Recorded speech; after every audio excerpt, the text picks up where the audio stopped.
A gente se pergunta, cadê a defesa da Venezuela? Cadê os antiaéreos? Cadê os próprios militares nas ruas? Helicópteros sobrevoando? Nem sei se esse cenário de helicóptero voando faz sentido nesse universo de guerra. Vou até, inclusive, também passar essa pergunta depois aqui para o Júlio e para o Carcará. Mas muita gente deu destaque para isso. Então, comandante, queria ouvir aí seu panorama e já engatar nessa pergunta aí. Ótima pergunta, Eric. Eu acho que essa live de hoje, né, como ela é bastante, digamos assim, ela é ampla, mas ela é específica em termos do tópico, né, que vai ser discutido. Ele vai dar uma oportunidade para a gente tocar em pontos da parte tática, como esse que você já perguntou agora sobre os sistemas de defesa antiaérea venezuelano, que parece que não funcionou, ou na verdade não funcionou, né? Mas dentro, e outros aspectos aí que você já colocou dos meios militares, das plataformas, tanto aéreas, terrestres e navais, que foram utilizadas nesse ataque propriamente dito. No panorama inicial do que a gente está tentando contabilizar, né, vale relembrar aí para os nossos ouvintes que a gente pode fazer isso, que a gente veio paulatinamente, né, nas últimas semanas e até no último mês, né, explicando como é que uma operação militar de grande envergadura como essa, conduzida pelos Estados Unidos, ela foi sendo montada, né? Então a gente explicou aqui, conversamos sobre a concentração estratégica, né, onde o meio mais vultuoso, né, que mais chamou a atenção foi o porta-aviões do Gerald Ford, né, que foi movimentado daquela posição específica dele, que ele opera ali na região do Mediterrâneo. A gente veio comentando passo a passo da importância estratégica dessa movimentação e da concentração de meios que cada dia, né, cada semana, iam saindo dos Estados Unidos ou de países próximos e se concentrando ali em vários pontos do Mar do Caribe, mas principalmente em Porto Rico, né, onde os Estados Unidos, depois de décadas, veio a reativar uma das suas bases, que foi um dos pivôs da atuação norte-americana na época da Guerra Fria, naquele cenário da geoestratégia ali do Mar do Caribe. Houve inicialmente, né, muita gente assim apressada, dizendo, por que os Estados Unidos não atacam, por que está demorando muito? E a gente também foi tentando mostrar para aqueles que nos acompanham que isso não acontece assim, que os Estados Unidos, baseada nesse atual governo, o presidente Donald Trump e seus assessores, né, basta lembrar também, isso é importante que fique claro para todos, que os Estados Unidos, o presidente norte-americano, o presidente, que é o comandante supremo das Forças Armadas, ele é o decisor final, mas ele tem uma cadeia de assessores ali, de estruturas que dão o suporte para que ele tome as suas decisões finais. A gente já sabia, já tinha a intenção clara, devido a essa movimentação massiva de forças, que algo ia acontecer, mas a decisão final do ataque ou não do ataque no momento posterior, ela depende justamente do que é o presidente, que são as suas inferências políticas naquilo que ele quer captar por meio de uma ação militar.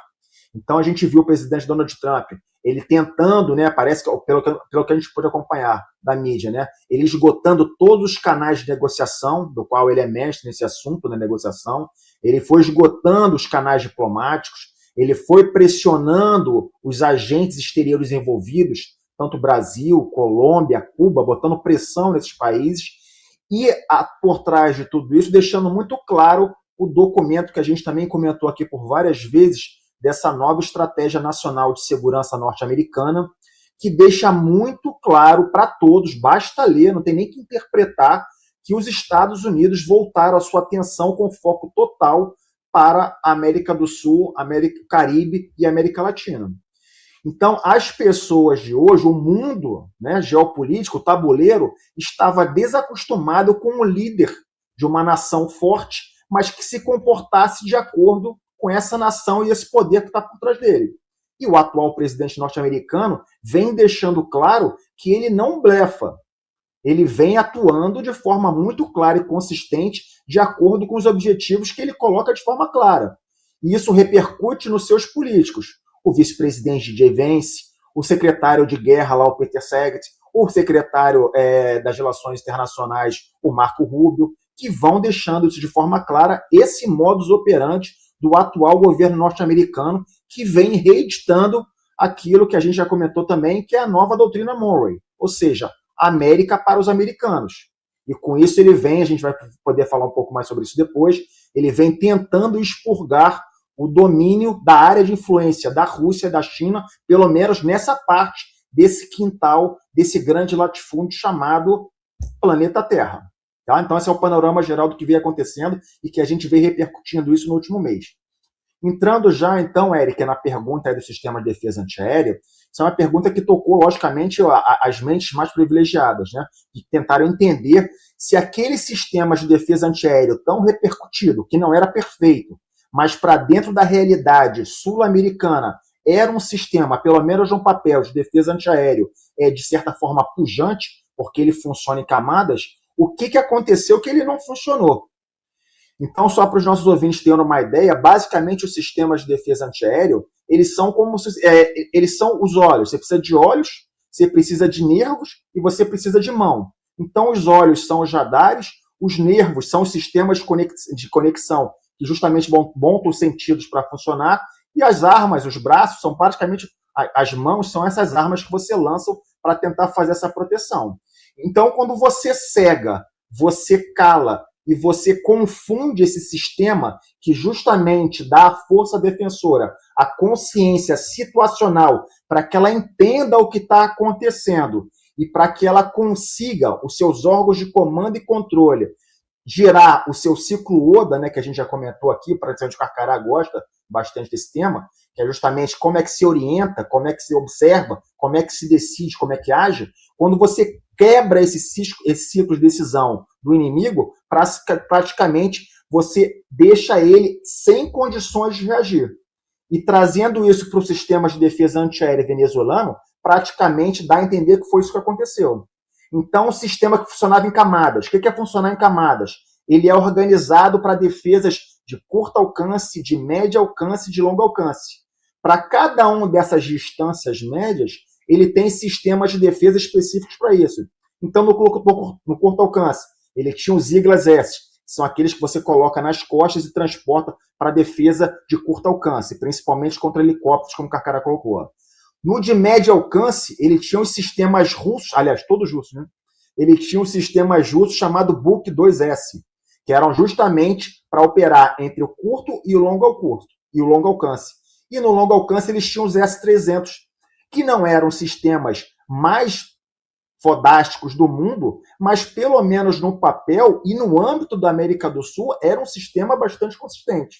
E o que a gente viu justamente foram as Forças Armadas norte-americanas conseguindo quebrar essa defesa em camadas pelos ataques cinéticos conduzidos, por meio de ataques cibernéticos conduzidos nas instalações de comando e controle e por meio também da vigilância cerrada executada no domínio espacial. Então, essa composição de forças conseguiu cegar a defesa antiaérea venezuelana. Aliado a isso, entra o aspecto pessoal do militar venezuelano, que o Carcará muito bem colocou, que ninguém aguenta mais sistema. Então, se nenhuma alma penada conseguiu pegar pelo menos um dos 5.000 Iglas que eles propagavam ter e atirar contra qualquer coisa no céu, o fator humano da população, do militar venezuelano, deixou claro que eles não estavam a favor desse regime. Então, Eric, basicamente é isso. Eu passo a palavra de novo a vocês, os meus companheiros de bancada que vão tocar em aspectos mais específicos sobre isso. A gente pode voltar a conversar, mas de uma forma geral, a dinâmica do que aconteceu no sistema de defesa antiaérea, essa grande falha, esse grande cegão, foi provocado dessa forma. Muito bom, comandante. Júlio, aí eu te pergunto, pegando a linha aí do que o comandante falou, a velocidade com que essa invasão aconteceu, né, essa extração, vamos colocar assim, foi facilitada com esses meses que o Trump montou, colocando seus caças, base até ali em Trindade e Tobago, que é muito próximo aí, se você der um confere aí no mapa, você vai ver que é muito próximo ali da Venezuela. Ele colocou base aérea ali, ele estava até com porta-aviões, ele tomou o Mar do Caribe com várias embarcações. Então, isso aí facilitou, Júlio? Imagino que sim, né? Mas o quanto você acha que isso facilitou? Sem isso, de repente, teria demorado muito mais, teriam soado outros alertas. E se você acha que isso foi decisivo aí também, nessas questões aí que o comandante falou, sobre o funcionamento ali desse sistema aí de defesa venezuelano que a gente nem chegou a ver, né? Muito bom, Eric. É interessante que o comandante Vilas Boas explanou muito bem sobre todo esse bloqueio eletrônico ou eletromagnético que cega ou confunde qualquer tipo de radar. Com certeza, os F-18 Growler, que são aviões específicos para essa guerra eletrônica, foram utilizados. Isso eu não tenho dúvida nenhuma. Mas o mais interessante também foi o que você salientou, é essa parte anterior ao ataque, que já dura meses, e assim você coleta mais dados. Quem conhece melhor o inimigo, com certeza tem mais chances de sucesso. Então, isso é uma coisa óbvia. Então, com certeza, vários agentes estavam infiltrados e estão infiltrados até agora na Venezuela, né? A CIA já falou isso, a NSA já falou isso. Então, é muito fácil você, com um poder econômico gigantesco, dentro de um país que praticamente passa fome, você conseguir, com esses agentes, subornar outras autoridades. Já se diz até que a vice-presidente, que agora é a atual presidente da Venezuela, foi a pessoa que recebeu dinheiro e entregou posição de Maduro. Então, não sabemos, não temos como comprovar, isso é uma origem de inteligência, então pode ser que sim, pode ser que não, e assim caminha, né, a CIA e a NSA com todas essas dúvidas, praticando assassinatos, quebrando governos, é o que eles sabem fazer de melhor, né, trabalhar dentro desse ramo ao qual as bombas só vêm depois. Então essa parte de UMINT, que é Human Intelligence, que é infiltrar pessoas, saber realmente o que está acontecendo em real time, né? Saber exatamente aonde está o alvo, isso é muito importante. Agora, sobre a neutralização desses radares e desses outros alarmes, vamos dizer assim, que poderiam salvar Maduro. Você viu que teve explosões, se a gente pegar o ambiente, né, o local que gerou o ataque, e ver de cima, você vê que as explosões meio que cercam exatamente o local onde ele estava escondido, porque ele não estava mais dormindo no palácio presidencial, ele estava dormindo num bunker construído justamente para ele, mas antes dele entrar na parte mais segura do banco e conseguir fechar a porta, a equipe Delta Force já estava na porta falando com ele que ele tinha que dar uma caminhada até o helicóptero para voar para os Estados Unidos, Eric. Muito bom, Júlio, muito bom. Carcará, eu te estendo aqui a pergunta, jogando também um tom, eu não sei se eu posso chamar de conspiratório, mas também, além aqui do nosso chat, tem alguns analistas, não só no Brasil, levantando a possibilidade do Trump e dos Estados Unidos terem comprado apoio, seja de generais, seja de outras pessoas ligadas ali ao processo. Eu acho que no fim das contas, e a gente também pode entrar nesse assunto, só não compraram os cubanos, porque os cubanos faziam a segurança pessoal do Maduro e foram mais de 30 cubanos mortos. Rapaziada, a Cuba até, inclusive, fez um pronunciamento sobre isso. Eu não tive como colocar as fotos aqui, gente. Tem as fotos desses cubanos que caíram em combate, mas as fotos são fortíssimas, gente. Fortíssimas mesmo. Pior do que as que a gente vê aqui quando tem grandes operações aí contra traficantes, ou até mesmo reação de traficantes, né, em guerra de facção, que você vê, sei lá, os caras sem cabeça e tal. Mas era muito pesado. Se eu botasse aqui, depois é um trabalho danado para poder conseguir monetizar a live. Mais ou menos, se você procurar aí na internet, você acha. Então, Carcará, qual a possibilidade, além dessas análises que o Júlio, o comandante Vilas Boas, fez, de, em parte, isso ter sido comprado, né? E sobre essa questão aí também da guarda pessoal do Maduro. Parece que o pessoal não teve sequer como resistir, né? Então, com você, Carcará. Então, Eric, isso aí é batata, cara. Agora, quantos ele comprou, aí que a gente não sabe. Mas que comprar, comprou. Pô. A gente fala isso direto. A metade, uma boa parte do exército venezuelano vai se debandar para o outro lado, vai se vender. Tem gente que está se vendendo pelo visto, pô. Ele não quer nem ser cidadão americano, ele só quer ter o direito de entrar nos Estados Unidos. E tem os oficiais generais que desertaram e que deixaram muitos amigos lá dentro, pô, da Venezuela, e eles se comunicam, meu irmão, porra, cara, sai dessa porra aí e tal. Aqui no Brasil a gente vê isso direto. O presidente vai lá no Congresso, compra os vagabundos do deputado e senador para aprovar uma lei, porque ele não tem moral nem liderança para aprovar. Ou ele quer fazer alguma coisa contra o povo, aprovar alguma coisa. Aqui no Brasil não é assim. O cara vai lá e compra o deputado, a tal da emenda, dinheiro das emendas. O cara se vende. O cara, ó, vai ter uma lei assim, assim, proibindo o imposto. Quando vai de madrugada, o imposto passou. Ah, o deputado A, B, C, D se venderam. O Lula mandou dinheiro para ele fazer uma ponte, botar dentadura não sei quem, fazer uma estrada não sei onde. Porra, sem estar em guerra. O cara faz isso aí, imagine uma guerra onde o pescoço do cara vai para vala. Se vendem sim, cara. Muitos generais. E outra coisa, general venezuelano, para quem não sabe, não é um general de escola igual aqui, não. Tem centenas de vídeos aí que você vê um bando de velho maluco, tudo vestido de capitão, coronel, general de brigada. Eu até falei aqui no podcast que eu estava vindo lá da fronteira, não sei de onde aí do Brasil aí, e entrou um venezuelano, um boyzinho de 14 anos, 14, 15. Eu conversando com ele, eu vim aqui do Brasil fazer tratamento e tal. Eu era do Maduro, ele falou, era do movimento de esquerda, ele matou meus amigos, matou não sei quem. Então o quê, cara? Eu sou capitão. Mas como é que tu é capitão se tem 14 anos? Não, lá é assim. Quem é líder, ele transforma o cara em capitão. É como se fosse uma brincadeira para iludir o cara. E o salário continua sendo lá embaixo, mas o cara recebe o nome de capitão e para ele aquilo é um orgulho. É igual você dar uma medalha para militar, se ele ter feito porra nenhuma, ele fica todo feliz com aquele negócio do peito, sem ter lutado, sem ter feito porra nenhuma. A Venezuela tem isso aí. Militar gosta de enfeite no peito. Então, tem essas coisas lá. Então, quanto o militar ter se vendido, está na cara que eles não quiseram combater. Muitos não reagiram, não foi porque foi vendido, é porque não gosta do Maduro mesmo, recebe o salário e não tem como ser oposição. Entendeu? Mas eu falei, senhor, ninguém vai lutar. O que é que disse o senhor Celso Amorim? Se o Trump atacar, vai ter revolta popular, milhões vão fugir para o Brasil. O que é que o suboficial falou? Se o Trump atacar, o povo vai comemorar, vai dançar e milhões vão regressar para a Venezuela. O que é que está acontecendo? Aquilo que eu falei. O Brasil está com um problema sério. Um bando de malandro que diz ser formado em relações internacionais não passa de militante que fica fazendo essas porra aí, destruindo a nação. Então, camarada, tem o fator Mossad também nesse negócio aí.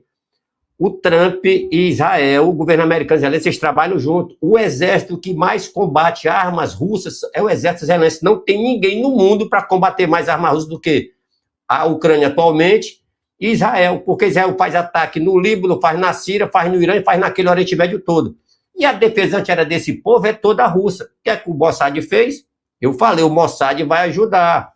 O Mossad mandou os códigos-fonte com assinatura radar dos S-300, do Pechora 125, do Buk M2, e assim vai, do Igla. Você tendo assinatura radar, você cria uma emissão eletromagnética naquela frequência e você cega.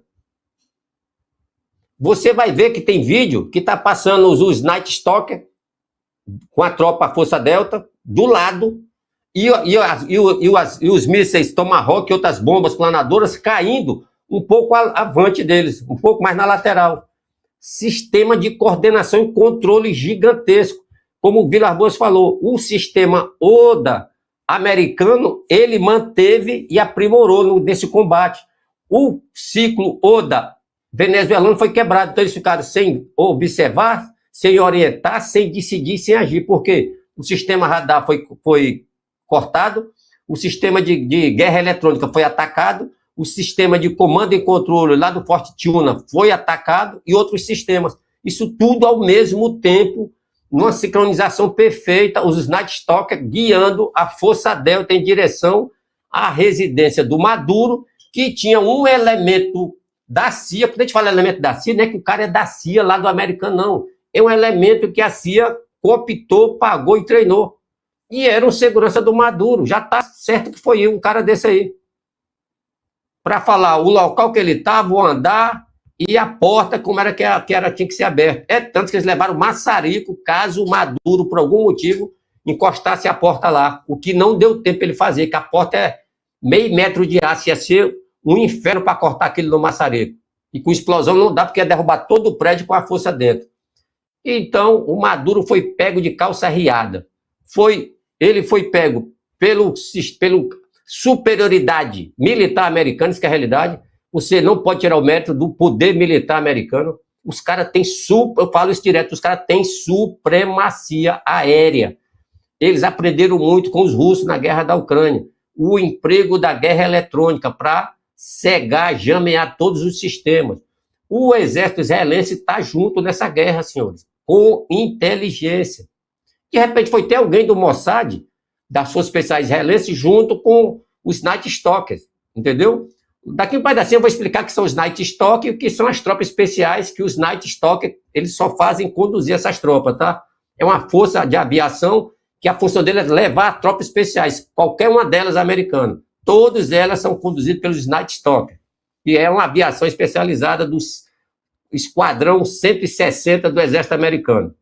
Mas vamos lá. Então, foi isso que aconteceu, tá, meu amigo? Agentes infiltrados, agentes apoiando, pessoas passando para o lado americano, superioridade de tecnologia americana, que eu falo isso direto, os caras têm superioridade da aviação, da guerra eletrônica, do sistema de monitoramento, superioridade da tropa super treinada e um planejamento impecável, que é entrar, sair em 20 minutos e pegar o Maduro. É um negócio, isso é estudo de caso, que vai virar exercício, com certeza, dos comandos anfíbios do Brasil. Se não virar, é um problema para a gente, hein? Com certeza, é mais um estudo de caso e planejamento para acrescentar no nosso curso, que vai aumentar mais uma semana só por causa disso. É isso aí, meu amigo.